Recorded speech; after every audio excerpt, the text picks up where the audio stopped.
Welcome to ప్రజా ప్రకాశం news. ప్రకాశం జిల్లా దర్శి నియోజకవర్గం తెలుగుదేశం జనసేన బీజేపీ కూటమి నేత డాక్టర్ గొట్టిపాటి లక్ష్మి దర్శి పట్టణం కురిచేడు రోడ్డులోని ఆర్డబ్ల్యూఎస్ కార్యాలయం వద్ద గతంలో టీడీపీ ప్రభుత్వం అధికారంలో ఉన్నప్పుడు అన్న క్యాంటీన్ కోసం స్థలం కేటాయించి 50% పూర్తి చేసి మధ్యలో ఆగిపోయిన విషయం తెలిసిందే. అయితే అన్న క్యాంటీన్ నియోజకవర్గ కూటమి నాయకులు గొట్టిపాటి లక్ష్మి స్వయంగా మంగళవారం ఆ స్థలానికి వెళ్లి పరిశీలించారు. ఈ సందర్భంగా డాక్టర్ గొట్టిపాటి లక్ష్మి మాట్లాడుతూ దర్శిలో అన్న క్యాంటీన్ ద్వారా త్వరలో కేవలం 5 రూపాయలకే పేదలకు కడుపు నిండా భోజనం అందించడం జరుగుతుందని ఆమె అన్నారు.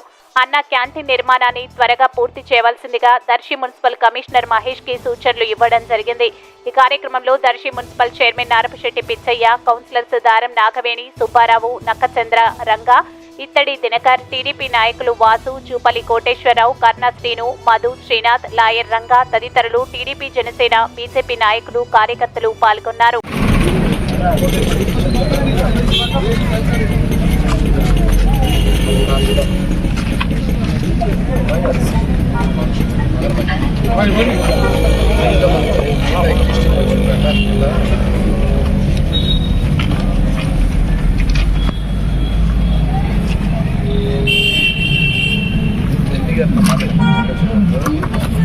మాట్లాడేసి ఇంకా అప్రోచ్ చేసినాం. ఏదో చైర్మన్ గారు ఉండి ఒక స్టార్ట్ చేసింది.